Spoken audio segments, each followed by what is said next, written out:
Di sebuah kota kecil di Jawa Tengah, ada sebuah pabrik gula tua yang sudah berdiri sejak zaman kolonial Belanda. Pabrik itu masih beroperasi, tapi sebagian besar bangunannya sudah usang dan jarang digunakan, terutama gudangnya yang berada di bagian belakang. Gudang besar itu berdinding bata merah kusam, jendelanya tinggi namun sudah banyak yang retak, dan atap sengnya berkarat. Suasana di sekitarnya selalu sunyi, apalagi di malam hari. Kabarnya, dulu gudang itu pernah jadi tempat eksekusi saat masa penjajahan.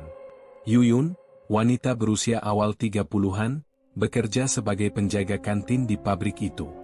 Dia bukan tipe perempuan yang suka banyak bicara. Penampilannya sederhana, tapi ada sesuatu di matanya yang menyimpan rahasia. Setiap hari, Yuyun datang pagi-pagi sekali dan pulang malam, karena kantin buka sejak para pekerja mulai shift pagi sampai mereka selesai lembur. Tapi sebenarnya, alasan Yuyun sering pulang larut malam bukan karena kantin. Sudah beberapa tahun terakhir, Yuyun menyimpan jimat di balik apronnya. Jimat itu dibungkus kain mori kecil, diikat dengan benang merah, dan katanya bisa memanggil arwah lelaki dari alam lain. Arwah yang bisa memuaskan hasrat, baik yang jasmani maupun rohani. Yuyun mendapat jimat itu dari seorang dukun di pelosok Wonosari, sebagai penebus kesepian, setelah suaminya meninggal karena kecelakaan. Malam hari adalah saat paling Yuyun nantikan. Saat semua orang sudah pulang, dia akan berjalan ke gudang tua itu, membawa termos teh manis dan sepotong roti. Di sana, dia duduk di sudut gelap dekat tumpukan karung gula. Di sanalah ritual kecilnya dimulai. Awalnya, hanya suara angin yang menemani. Tapi setelah jimat itu ia keluarkan dan bacaan mantra dibisikkan pelan, aroma anyir darah mulai terasa samar di udara. Lalu, sosok itu muncul. Seorang pria muda, tinggi, tubuhnya kekar tapi wajahnya pucat seperti mayat. Ia tak pernah bicara. Tapi tatapan matanya, panas, liar, penuh gairah yang menggoda. Yuyun menyebutnya, Mas Tri. Mereka bertemu hampir setiap malam. Kadang hanya saling menatap, kadang lebih dari itu. Tak ada yang tahu tentang pertemuan ini. Tak ada yang curiga. Karena tak ada yang mau dekat-dekat dengan gudang itu. Tapi semua berubah saat seorang pegawai baru masuk, dan mulai bertanya-tanya kenapa Yuyun betah di pabrik sampai larut. Namanya Ratih, gadis muda dari Solo yang jadi tenaga magang di bagian administrasi. Ratih penasaran dengan gudang tua yang katanya berhantu. Dan sejak itu, ketenangan malam-malam Yuyun mulai terusik. Tapi Yuyun tak peduli. Mas Tri sudah jadi bagian dari hidupnya. Dia yakin, selama jimat itu ada padanya, tidak akan ada yang bisa memisahkan mereka, termasuk manusia biasa. Pabrik gula itu memang sudah tua, tapi sistem pengamanan tetap diperbarui secara berkala. CCTV dipasang di beberapa titik, termasuk di sekitar gudang tua. Suatu pagi, kepala keamanan bernama Pak Darmo datang ke kantin dengan wajah bingung. Di tangannya, ia memegang printout gambar dari rekaman malam sebelumnya. "Yun, kamu lihat ini deh," katanya sambil menyodorkan kertas ke Yuyun. Yuyun melihatnya sekilas, pura-pura tak peduli. Tapi jantungnya berdebar kencang. Di gambar itu, terlihat bayangan sosok tinggi berdiri di depan gudang, padahal seharusnya tak ada siapapun di sana malam itu. Bayangan itu seperti pria, tapi terlalu tinggi dan terlalu gelap. "Mungkin cuma pantulan cahaya, Pak. CCTV suka error," jawab Yuyun dengan santai. Padahal, itu jelas Mas Tri. Pak Darmo hanya mengangguk pelan, walau raut wajahnya tetap curiga. Sementara itu, Ratih makin rajin lembur. Alasannya, mengejar data laporan produksi. Tapi sebenarnya, dia hanya ingin membuktikan cerita horor tentang gudang tua. Suatu malam, Ratih duduk di ruang administrasi dekat jendela yang menghadap ke gudang. Jam menunjukkan pukul 11 malam. Dari kejauhan, dia melihat seseorang berjalan ke arah gudang. Seorang perempuan membawa termos dan roti. Ratih mengenali sosok itu, Yuyun. Tapi tak ada alasan logis kenapa Yuyun ke sana jam segitu. Ratih langsung mengambil ponsel dan merekam dari balik jendela. Tapi saat ia perbesar zoom, tiba-tiba ponselnya freeze. Layarnya gelap dan restart sendiri. Saat menyala kembali, rekaman videonya hilang. Malam berikutnya, Ratih memberanikan diri mendekat ke gudang. Dia menunggu di balik tembok, mengintip ke celah pintu. Dalam cahaya remang, ia melihat Yuyun duduk bersila, di depannya lilin kecil menyala. Tapi yang membuat bulu kuduk Ratih berdiri, adalah bayangan besar pria di belakang Yuyun. Wujudnya samar, seperti asap tapi berbentuk manusia. Lehernya seperti patah, kepalanya miring ke kanan. Ratih menahan napas. Saat ia ingin mundur pelan-pelan, kakinya menginjak ranting kering. Kerak! Yuyun menoleh cepat. Tapi bukan hanya Yuyun. Bayangan itu pun ikut menoleh, tanpa tubuhnya bergerak, hanya kepalanya yang langsung menghadap ke arah Ratih. Mata hitam legam, dan senyum lebar aneh. Ratih langsung lari terbirit-birit, tak menoleh ke belakang. Keesokan harinya, Ratih tak masuk kerja. Kata orang, dia demam tinggi, menggigil dan terus mengigau. Ibunya sampai menjemput ke kosan dan membawanya pulang ke Solo. Yuyun mendengar semua itu sambil tersenyum kecil. Dia tahu, Mastri tak suka diganggu. Dan siapapun yang berani intip hubungan mereka, pasti akan kena akibatnya. Setelah Ratih menghilang mendadak, suasana di pabrik jadi berubah. Beberapa karyawan mulai membicarakan soal gudang tua. Katanya, ada sesuatu yang bangun lagi di sana. Apalagi, setelah munculnya isu Ratih kesurupan dan menyebut-nyebut nama Yuyun dan Mastri, sambil tertawa cekikikan di rumah sakit. Yuyun tetap bekerja seperti biasa, tapi ia bisa merasakan bahwa orang-orang mulai memandangnya aneh. Ada bisik-bisik saat dia lewat. Bahkan Pak Darmo yang biasanya ramah mulai menjaga jarak. Tapi yang paling mengganggu adalah kehadiran Bayu. Bayu adalah anak magang baru dari Jogja, ganteng, sok ramah, dan suka godain cewek. Termasuk Yuyun. Tapi caranya beda. Bukan rayuan gombal, tapi lebih ke arah kepo yang menyebalkan. Mbak Yuyun, katanya sering lembur ya? Emang kantin rame malam-malam? Saya dengar gudang belakang tuh ada penunggunya. Mbak pernah lihat enggak? Awalnya Yuyun cuek. Tapi lama-lama, Bayu mulai ikut-ikutan muncul malam hari. Ngaku-ngaku pengen bantu bersih-bersih kantin. Padahal matanya selalu melirik ke arah gudang. Suatu malam, Yuyun baru saja selesai ritualnya. Mastri baru saja menghilang, tubuhnya menguap dalam asap hitam seperti biasa. Tapi tiba-tiba terdengar suara langkah cepat dari arah luar. Bayu. Mbak Yuyun. Saya tahu Mbak di sini. Yuyun panik. Dia cepat-cepat menyimpan jimat dan memadamkan lilin. Tapi Bayu sudah keburu masuk. Napasnya ngos-ngosan, tapi ekspresinya penuh rasa puas. Tangannya menggenggam ponsel. Saya rekam semua tadi. Mbak ngomong sendiri. Ada bayangan gede banget di belakang Mbak. Saya udah upload ke cloud. Kalau Mbak macem-macem, semua orang bakal tahu. Yuyun diam. Tapi matanya dingin. Lalu ia melangkah pelan ke arah Bayu. Kamu pikir kamu ngerti apa yang kamu lihat? Katanya pelan. Bayu tertawa kecil. Saya nggak tahu itu tuyul, jin, atau setan. Tapi jelas bukan manusia. Dan Mbak, kayak pacaran sama dia. Jijik tahu nggak? Yuyun berhenti 2 langkah di depan Bayu. Kamu mau apa?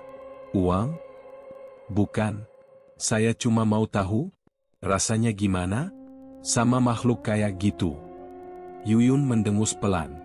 Tapi sebelum ia sempat menjawab, udara di gudang tiba-tiba jadi dingin. Bau anyir langsung memenuhi ruangan. Lampu-lampu padam. Dan dari sudut ruangan, muncul kabut hitam pekat. Bayu langsung mundur. Itu apaan? Sosok Mastri muncul perlahan dari balik kabut. Kali ini, tubuhnya lebih jelas. Matanya menyala merah. Kukunya panjang dan hitam. Dan ia marah. Makhlukmu datang, teriak Bayu panik. Tapi Yuyun justru tersenyum. Mas, dia ganggu kita. Dan malam itu, teriakan Bayu menggema dari dalam gudang, tapi tak ada yang berani mendekat. Esok paginya, dia tidak masuk kerja. Kata satpam, Bayu pulang malam-malam sambil jalan sempoyongan, matanya kosong, dan celananya basah kuyup seperti habis pipis di celana. Sejak saat itu, tak ada lagi yang berani tanya-tanya soal gudang atau soal Yuyun. Setelah kejadian malam itu, Yuyun jadi sering merasa ada yang ngintilin. Pas jalan ke kantin, dia ngerasa kayak ada yang jalan di belakangnya, tapi tiap noleh, kosong. Nggak ada siapa-siapa. Lampu-lampu di lorong belakang gudang juga makin sering kedap-kedip, padahal baru diganti. Pekerja yang shift malam mulai banyak yang ngeluh. Katanya, mereka sering dengar suara orang nangis dari arah gudang tua. Tapi anehnya, pas dicek, suara itu malah pindah-pindah. Kadang dari balik tumpukan karung gula, kadang dari atap. Nggak cuma itu, beberapa pekerja juga mulai ngelihat sosok perempuan berkebaya merah berdiri ngelamun sambil ngelus-elus karung.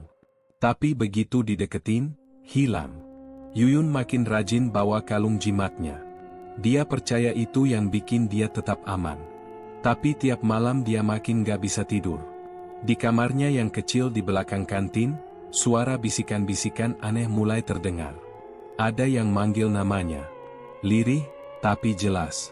Kadang kayak suara laki-laki berat, kadang suara serak perempuan. Pernah suatu malam, dia bangun karena ngerasa dadanya berat, dan pas buka mata, dia lihat bayangan hitam duduk di atas dadanya. Wajahnya nggak jelas, cuma matanya yang merah menyala. Tapi begitu dia pegang jimatnya, bayangan itu langsung menghilang. Suatu malam, pas Yuyun lagi nyiapin teh buat mandor yang mau lembur, dia lihat ada sosok laki-laki berdiri di lorong antara kantin dan gudang tua. Wajahnya pucat, pakai seragam buruh pabrik, tapi lusuh dan kotor. Yuyun pikir itu pekerja shift malam, tapi pas dia nyapa, orang itu nggak jawab, malah senyum aneh. Senyumnya lebar banget, sampai pipinya sobek. Lalu sosok itu jalan masuk ke gudang tanpa suara. Yuyun ngikutin pelan-pelan, penasaran. Tapi begitu dia masuk ke gudang, tempat itu gelap gulita. Cuma satu lampu yang nyala, dan itu pun kedap-kedip. Suara desiran gula tumpah terdengar jelas. Tapi nggak ada siapa-siapa di sana. Tiba-tiba lampu mati total. Yuyun panik, dia mundur sambil ngeluarin jimat dari bajunya. "Tolong, jangan ganggu aku," katanya lirih. Dari sudut ruangan, suara napas berat terdengar makin dekat. Lalu suara itu berubah jadi bisikan. "Yuyun, kamu udah manggil kami, kamu nggak boleh nyesal." Lampu tiba-tiba nyala lagi, tapi semua karung gula di gudang udah berpindah posisi. Ada yang tumpukannya miring, ada yang sobek. Gula tumpah berceceran kayak abis diacak-acak. Yuyun lari balik ke kantin, napasnya ngos-ngosan. Besoknya, mandor ngamuk. Dia kira ada yang sabotase atau maling gula. Tapi kamera CCTV di gudang gak nunjukin apa-apa. Nggak ada rekaman dari jam 12 sampai jam 3 pagi. Blank. "Kamu deket sama gudang, Yun? Ada yang kamu lihat nggak semalam?" tanya mandor. Yuyun cuma bisa geleng pelan.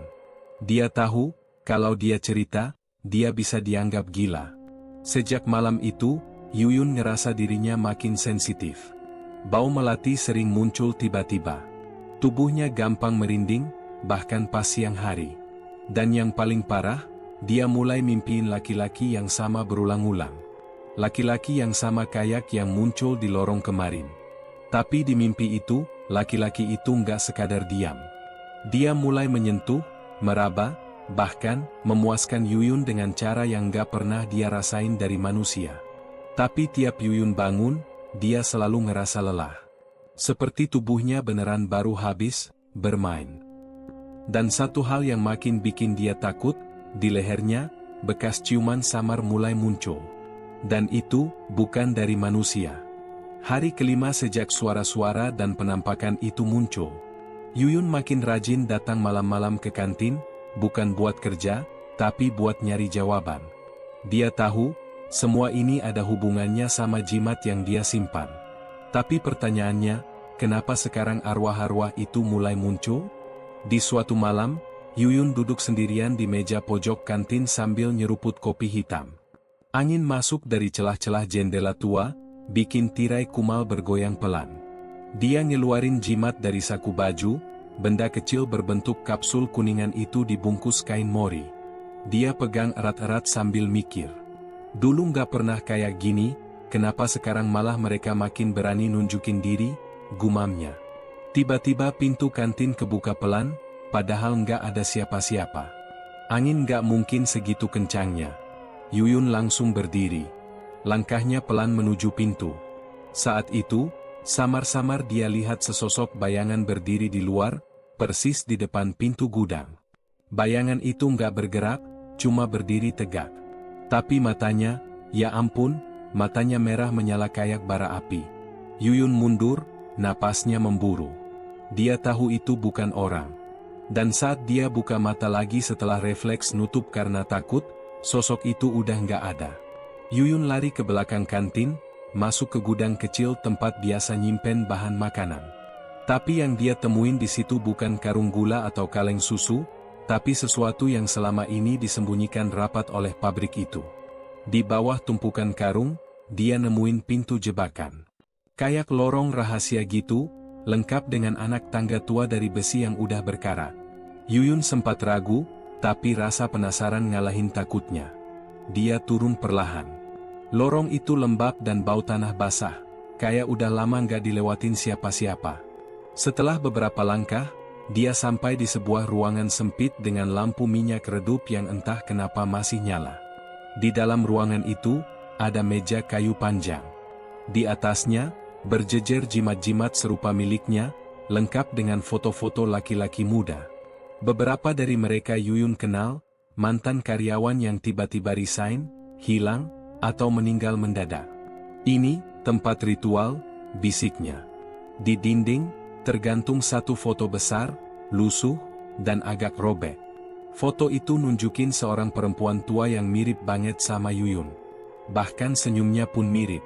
Di bawah foto itu tertulis, Nyai Darsih, penjaga hasrat lelaki mati. Darah Yuyun langsung dingin. Dia akhirnya ngerti, jimat yang dia pakai bukan sekadar pemanggil arwah buat pelampiasan. Tapi juga semacam kontrak gaib. Sekali dipanggil, arwah-arwah itu nggak bisa balik kalau nggak dipuaskan. Dan makin lama, mereka akan makin haus, bukan cuma akan kenikmatan, tapi juga nyawa. Langkah kaki terdengar dari atas lorong. Yuyun panik. Dia buru-buru naik lagi, nutup pintu jebakan, dan pura-pura nyapu kantin. Seorang satpam muncul, wajahnya pucat. "Mbak, barusan saya lihat ada bayangan hitam masuk ke gudang. Hati-hati ya. Gudang itu kayaknya udah nggak cuma tempat nyimpen gula." Yuyun cuma bisa senyum kecut. Dalam hati dia sadar, semua ini baru awalnya. Tapi sekarang dia tahu satu hal yang pasti, dia bukan satu-satunya pemilik jimat itu. Dan bukan cuma dia yang mainin dunia orang mati. Malam itu, langit Klaten mendung berat. Dan gudang tua itu, nggak lagi diam. Pagi itu Yuyun datang ke kantin lebih awal dari biasanya. Matanya sembab, wajahnya pucat, dan tangan kanannya tak henti menggenggam jimat berbentuk segitiga hitam legam yang digantungkan di kalung peraknya. Setelah kejadian semalam, dia merasa ini bukan lagi soal pemuas nafsu atau permainan gaib. Ini sudah masuk ke wilayah yang lebih gelap dan dalam. Dia duduk diam di pojokan dapur, sesekali menatap gudang tua di kejauhan dari jendela kecil yang menghadap ke arah bangunan kosong itu. Gudang itu kini tak hanya jadi tempat sunyi yang menakutkan, tapi semacam titik pusat dari segala kekacauan yang mulai menggerogoti dirinya dan orang-orang di sekitarnya. Yuyun mulai mencari tahu. Ia mendekati Mbah Tamin, satpam paling tua di pabrik yang katanya pernah tinggal tak jauh dari kompleks pabrik saat kecil. Mbah Tamin awalnya enggan bicara. Tapi setelah Yuyun mengaku telah menggunakan jimat pemanggil arwah dan mulai melihat sosok-sosok dari dunia lain, wajah Mbah Tamin berubah serius.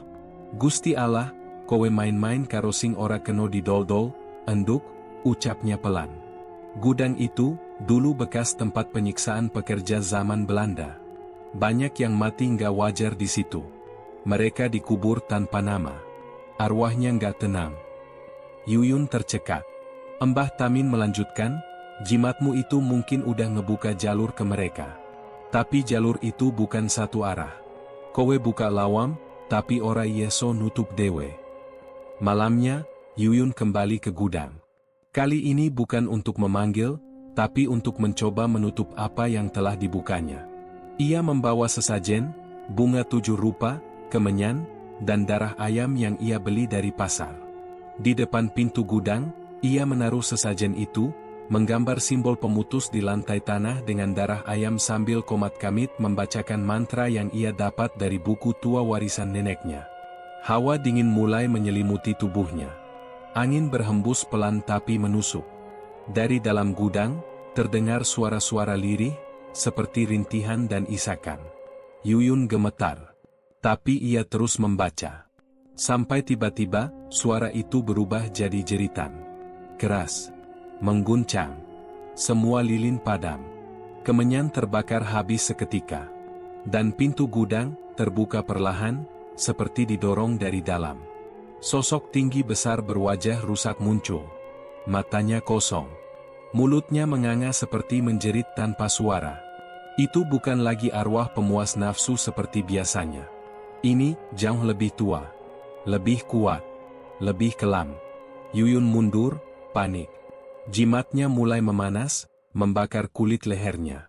Ia jatuhkan jimat itu ke tanah dan menginjaknya sambil berteriak, berharap bisa memutus ikatan. Tapi tidak berhasil. Sosok itu terus mendekat. Tangannya yang panjang meraih ke arahnya. Dunia di sekitarnya seolah berhenti. Lalu, terdengar suara. Suara Mbah Tamin dari kejauhan, memanggil namanya sambil membunyikan lonceng tua dari musola pabrik. Dentingan itu membuat sosok itu berhenti. Menggeram. Tapi tak jadi menyentuh Yuyun. Perlahan, makhluk itu menghilang di balik bayangan gudang. Yuyun terjatuh. Nafasnya tersengal. Matanya memandang langit malam yang kosong, dengan satu pertanyaan yang menghantui, apa yang baru saja ia bangunkan? Dan apakah ia sudah terlambat untuk menutupnya? Udara malam di sekitar pabrik gula terasa makin pengap. Seolah ada sesuatu yang menggantung di langit-langit, menekan dada siapapun yang berani masuk ke dalam kompleks itu. Gudang tua, tempat segala kejadian aneh bermula, kini seperti hidup. Dindingnya bergetar halus, kadang terdengar suara gemeretak kayu tanpa sebab. Yuyun berjalan cepat, keringat dingin membasahi pelipisnya. Di tangannya ada tas kecil berisi garam, gunting baja, dan sehelai kain kafan yang dia ambil dari rumah Mbah Parni, dukun sepuh yang diam-diam ia datangi siang tadi. Mbah Parni cuma berpesan satu hal, jangan biarkan jimat itu pecah. Kalau sampai pecah, bukan cuma kau yang kena. Semua bisa mati. Langkah Yuyun terhenti saat suara isak tangis terdengar dari balik pintu besi gudang. Suara lelaki. Tapi lirih, putus asa. Bukan suara manusia normal. Mas? Mas Bayu? Panggil Yuyun setengah berbisik. Tak ada jawaban. Hanya tangisan yang makin keras dan menggema, membuat bulu kuduknya berdiri. Yuyun tahu itu bukan suara Bayu. Itu arwah pria yang dulu pertama kali ia panggil lewat jimat pesugihan. Ia tak tahu nama aslinya, cuma tubuhnya yang gagah dan wajahnya yang selalu hadir di mimpinya, memenuhi fantasi liar Yuyun malam demi malam. Tiba-tiba pintu besi berderit membuka sendiri. Angin dari dalam berhembus dingin, membawa aroma busuk seperti bangkai basah. Yuyun menggigit bibir. Kakinya gemetar, tapi ia tetap melangkah. Di dalam, bayangan-bayangan hitam menari di dinding. Seperti asap, tapi berbentuk manusia. Beberapa tampak merangkak di langit-langit, matanya merah menyala. Mereka membisikkan sesuatu yang tidak jelas. Tapi Yuyun bisa menangkap satu kata yang diulang-ulang, pecahkan, pecahkan, pecahkan. Tengah ruangan, jimat itu tergeletak di atas meja kayu.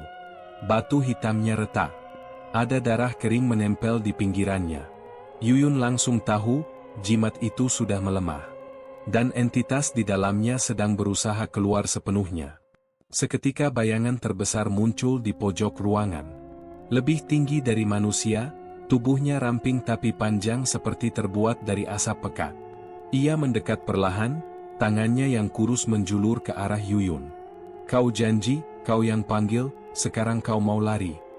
Yuyun mundur. Ia lemparkan garam ke arah makhluk itu, tapi hanya membuat makhluk itu semakin marah.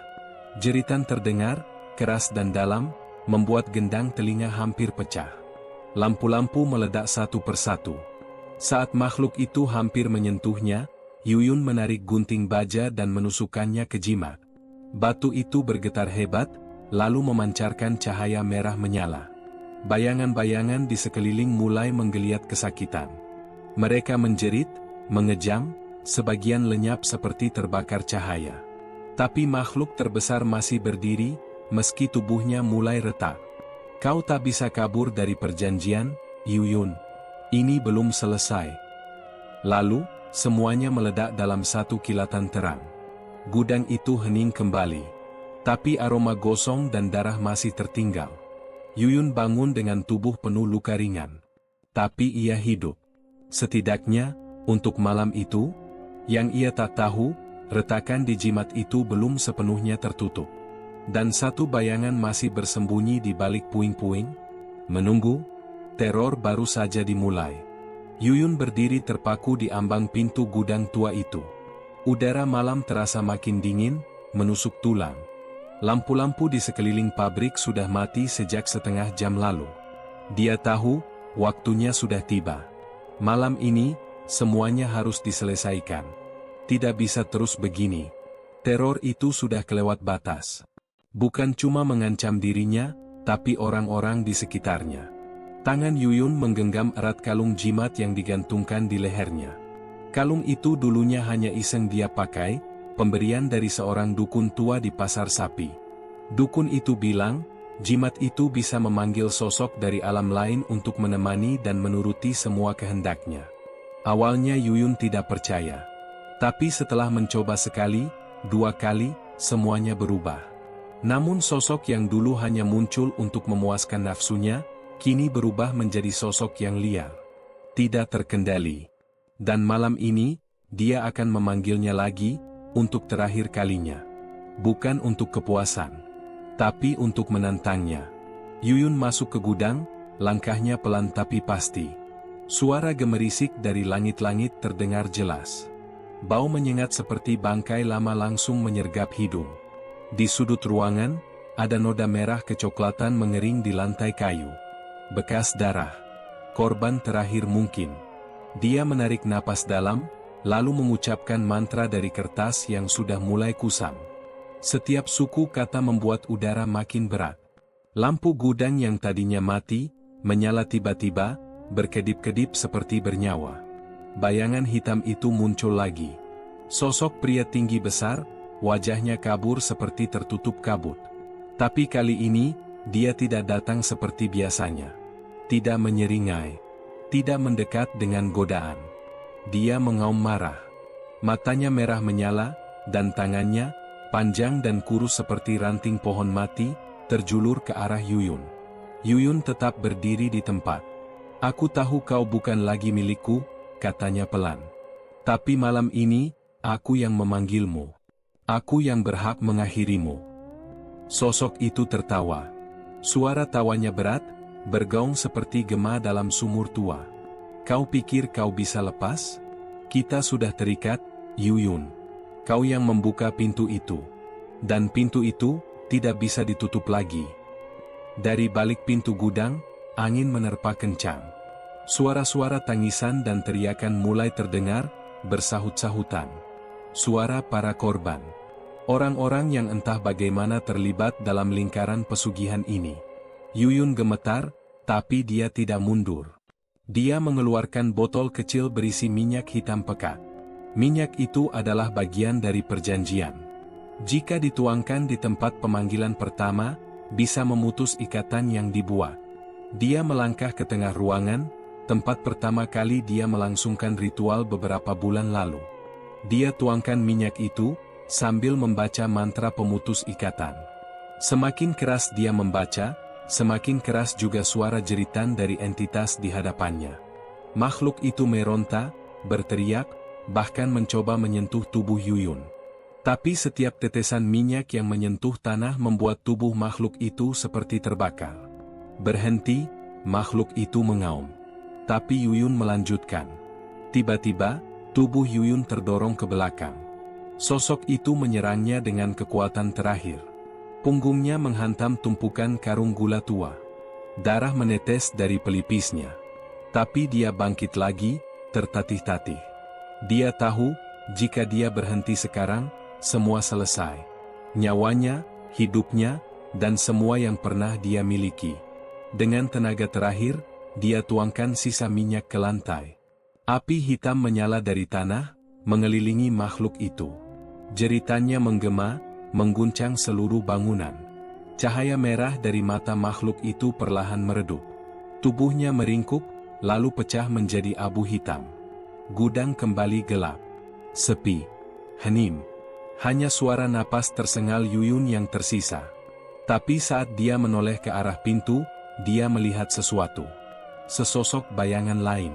Bukan makhluk tadi. Ini lebih kecil, samar, seperti anak kecil. Wajahnya tidak jelas, tapi matanya penuh luka. Sosok itu menatap Yuyun, tidak dengan marah, tapi dengan kesedihan mendalam. Dan sebelum Yuyun sempat bicara, sosok itu menghilang. Tapi rasa dingin yang ditinggalkan membuat Yuyun sadar, ini belum selesai sepenuhnya. Tapi untuk malam ini, dia menang. Yuyun duduk di kursi kayu tua dalam ruang kantin yang kini sepi. Jam dinding menunjuk pukul 3 dini hari. Di luar, suara jangkrik bersahut-sahutan. Gudang tua pabrik gula itu terlihat lebih tenang malam ini. Tidak ada jeritan. Tidak ada bayangan-bayangan aneh. Tidak ada sentuhan dingin dari sesuatu yang tak kasat mata. Setelah konfrontasinya dengan makhluk hitam bermata merah di gudang semalam, Yuyun merasa segalanya sudah selesai. Ia menanam jimat yang selama ini ia pakai di bawah pohon besar belakang gudang, ditemani Bu Sarti, pegawai senior yang diam-diam ternyata juga paham dunia mistik. Bu Sarti membacakan doa-doa kuno dalam bahasa Jawa halus, memandikan jimat itu dengan minyak kelapa dan bunga 7 rupa. Konon, dengan begitu, energi makhluk yang terikat pada jimat akan dilepaskan. Malam itu juga, mereka membakar dupa dan menabur garam kasar mengelilingi area gudang. Udara menjadi berat dan panas. Tapi setelah prosesi itu, suasana terasa lebih lega. Gudang seakan kembali menjadi bangunan kosong biasa, tanpa aura mengerikan yang selama ini menyelimutinya. Esoknya, Yuyun bahkan bisa bekerja di kantin dengan senyum. Ia menyapa para pekerja yang mampir, membuatkan kopi, menyiapkan gorengan. Beberapa pegawai malam yang sebelumnya takut bahkan mulai berani lewat di depan gudang tanpa merasa diikuti. Seorang satpam bahkan sempat bercanda, "Mungkin setannya udah resign, Yun." Yuyun hanya tertawa kecil. Hari-hari berlalu tanpa kejadian aneh. Yuyun tidur nyenyak, tanpa mimpi basah yang ganjil atau desahan laki-laki tak kasat mata yang selama ini jadi rutinitas malamnya. Ia bahkan sempat berpikir untuk benar-benar berhenti dari kebiasaan lamanya. Jimat sudah terkubur, dan gairahnya pun seperti ikut terkubur bersama makhluk itu. Namun, satu malam, saat ia pulang lebih larut karena membersihkan kantin, Yuyun melewati gudang dengan perasaan tenang. Tapi langkahnya terhenti ketika samar-samar terdengar suara gumaman. "Yuyun." Suara itu tidak kasar. Justru lembut. Dalam. "Pria." Yuyun menoleh cepat. Tidak ada siapa-siapa. Tapi hawa yang dulu ia kenal itu muncul kembali. Hembusan angin dingin di tengkuknya. Aroma melati samar. "Ah, mungkin hanya halusinasi," katanya sambil tertawa gugup. Tapi langkahnya jadi cepat. Ia pulang, mandi air hangat, dan memejamkan mata. Ia ingin memastikan bahwa malam itu hanya lelah, bukan pertanda. Namun, di tengah malam, ia terbangun. Dari celah korden kamarnya, ia melihat sesosok bayangan berdiri di luar jendela. Tinggi, diam. Lalu tiba-tiba, sosok itu lenyap. Yuyun bangkit. Ia membuka pintu depan rumahnya perlahan. Tidak ada siapa-siapa. Ia mundur perlahan, tapi saat menutup pintu, "Bro!" Sesuatu menabrak pintunya dari luar. Suara seperti seseorang berlari dan menghantamnya. Yuyun menahan napas. Tidak berani membuka lagi. Ia mundur, duduk di sudut ruang tamu sambil memeluk lutut. Keesokan paginya, saat ia membuka pintu, tak ada tanda apa-apa. Tapi di tanah depan rumahnya, ada jejak telapak kaki basah, mengarah ke jendela kamarnya. Ketika Yuyun kembali ke pabrik hari itu, Bu Sarti sudah menunggunya. Wajahnya tegang. Ia berkata pelan, "Makhluk itu belum pergi, Yun." Yuyun merasa darahnya turun ke kaki. Tapi, jimatnya sudah dikubur. Kita sudah lakukan semua ritualnya.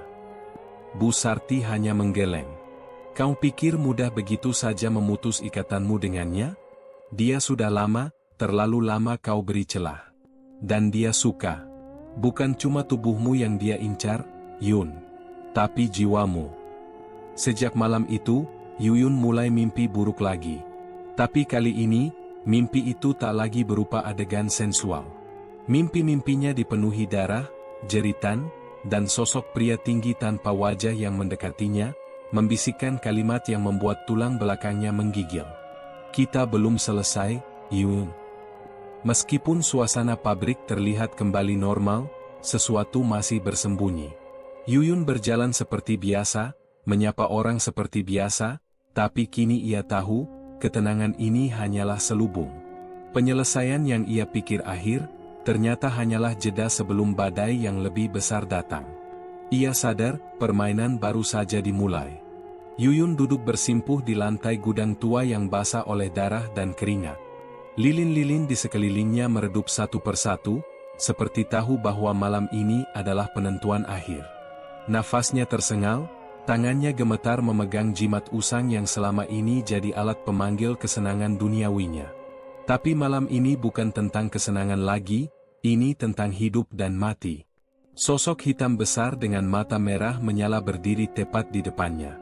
Bukan laki-laki ganteng yang biasa ia panggil. Ini jauh dari itu. Ini adalah bentuk sejati dari perjanjian kotor yang selama ini ia buat. Kau sudah mengambil terlalu banyak, dan sekarang, waktumu habis. Suara makhluk itu dalam, berat, menggema sampai ke ubun-ubun. Yuyun mencoba merapal mantra yang selama ini dia hafal mati. Tapi lidahnya keluh. Kalimatnya tak keluar sempurna. Mantra yang biasanya bisa mengusir arwah, kali ini justru membuat tubuhnya membeku. Matanya melebar saat dia sadar, jimatnya sudah tak lagi berefek. Energi di gudang itu sudah terlalu penuh dengan kemarahan, dengan darah. Tiba-tiba, bayangan tubuh-tubuh lelaki yang dulu pernah ia panggil muncul satu persatu. Tapi bukan dalam wujud menggoda. Mereka kini tampak menyeramkan. Mata kosong, kulit membiru, tubuh sobek-sobek seperti korban mutilasi. Kami semua sudah kau gunakan, dan dibuang? Kau pikir kami tak akan menuntut? Ucap salah satu dari mereka, suara seperti angin menerpa daun kering. Yuyun berusaha berdiri, tapi lututnya lemas. Ketika ia mencoba meraih pintu keluar, pintu itu menghilang. Gudang berubah. Dinding-dinding retak, atap seakan bergerak sendiri. Seperti ia sekarang berada di perut makhluk hidup. Dan saat ia menoleh, sosok yang menyerupai dirinya berdiri di pojok ruangan. Sosok itu tersenyum, senyum yang Yuyun tahu benar, itu senyuman miliknya. Sudah kubilang, jangan terlalu rakus. Sosok itu perlahan berjalan mendekat. Yuyun menyadari sesuatu. Ini bukan hanya tentang arwah lelaki. Ini bukan hanya tentang jimat. Ini semua adalah permainan cermin. Ia bukan Yuyun yang pertama. Ia adalah pengganti. Selama ini, ada siklus. Yuyun yang dulu pun pernah berdiri di tempat ini. Memanggil, memuaskan diri, lalu dibinasakan. Tapi karena jiwanya tak diterima di neraka maupun surga, ia terjebak. Dan caranya keluar? Menjebak Yuyun berikutnya. Sekarang, giliran Yuyun saat ini menjadi bagian dari permainan. Dan sosok yang menyerupainya itu, adalah Yuyun dari masa lalu. Sudah menunggu gilirannya untuk bebas. Selamat datang, di peran barumu. Kamu sekarang penjaga gudang. Kamu, Yuyun, yang akan menanti pemanggil berikutnya. Yuyun menjerit, tapi suara itu tertahan. Tubuhnya membatu. Matanya membelalak, wajahnya membeku dalam ekspresi ketakutan. Gudang pun kembali gelap. Sunyi. Tak lama kemudian, suara langkah kaki perempuan lain terdengar dari kejauhan. Seorang wanita muda, pegawai baru, membuka pintu gudang sambil membawa nampan bekal makan malam. Dan dari sudut ruangan, Yuyun berdiri, tersenyum menyambutnya. "Malam, Mbak, sendirian aja?" "Tamat,"